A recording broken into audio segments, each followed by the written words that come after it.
Crime statistics in Gauteng are showing increasingly worrying trends. Murders up by 153 cases in the period from January to March. That's compared with what happened last year.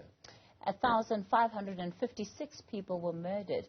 Another spike was seen in cases of cash-in-transit robberies. They were up by nearly 23%. The Gauteng Police Commissioner, Elias Mwela, outlining some of the motives behind the murders. Honourable members, it is worrying to see that some people have resorted to taking the law into their own hands, resulting in what we describe as vigilantism, community retaliation. Another phenomenon which still continues to have a negative impact, the murder rate in the province, is the phenomenon of the multiple murders, whereby in one incident, 2 or more people are killed. Well, let's speak to Dr. Guy Lamb on this issue. He's with Stellenbosch University. Dr. Lamb, good evening to you, and thank you so much for your time on this matter. Increasingly worrying that we're seeing that the proliferation of illegal arms in Gauteng is, of course, the leading cause of murder.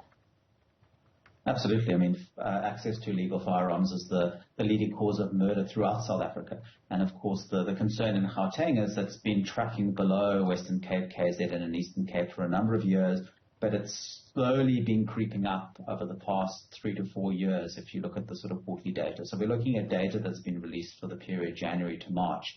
And I mean, the one concern, if we're looking at the murder rate, so the rate per 100,000 people in Gauteng, is that rate, if we sort of look at 2019, so pre-COVID, because COVID had an impact on crime stats and lockdown had an impact on crime stats. But if you look at the period, say 2019, and compare it to the first 3 months of this year, we've actually seen a 34% increase in the murder rate, which is hugely significant. And it's something that certainly the national government, provincial government, and the citizens of Gauteng need to be worried about.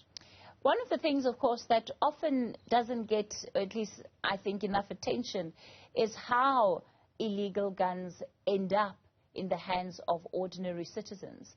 And, you know, there's been extensive work and research done, particularly focusing on the role of the police, and I must say, rogue officers here, who are also said to be part of making sure that they're distributing these guns to criminals. I mean, yes, there are certainly corrupt police that have been part of the problem, and certainly Cape Town and the Western Cape has experienced that from weapons, thousands of weapons that were transferred to gangs more than 10 years ago, and that led to major spikes in violence within the city of Cape Town. And the issue is most illegal guns are handguns. You know, some of them are sourced from the police. Many are sourced from civilian firearm owners, licensed firearm owners, because there are a lot more civilian licensed firearm owners in South Africa than there are police that own firearms. So it's a combination of both. You're also seeing the private security industry contributing to the proliferation of arms. What's happening here is guns are stolen or they're lost, and then they're used in multiple crimes, and they're exchanged and they're borrowed. So it's not something that you use once, it gets used multiple times. And we also have a very serious problem with access to ammunition, because guns are largely useless unless you have access to ammunition. And we seem to be having a problem with criminal groups and criminals being able to easily access ammunition for their firearms. We will often see the police running these amnesty drives, so calling on people to bring their guns if, you know, their licensing has expired. Are those helpful in addressing this problem?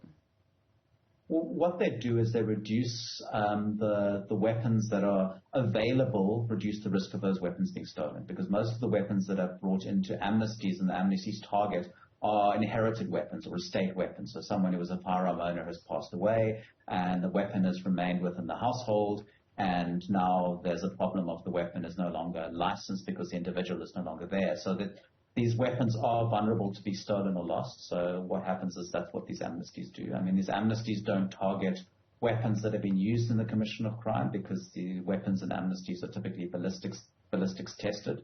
But they do, in the past, we've seen thousands of weapons being taken out of circulation, which means that, you know, there's less weapons that can be lost or stolen. Of course, it does, you know, some firearm owners have become frustrated because you've seen family heirlooms having been forced to surrender because they can't license them. But at the end of the day, we are seeing, you know, thousands of weapons not being at risk of being stolen. All right. Dr. Guy Lamb, we'll leave it there for tonight. Thank you so much for your time.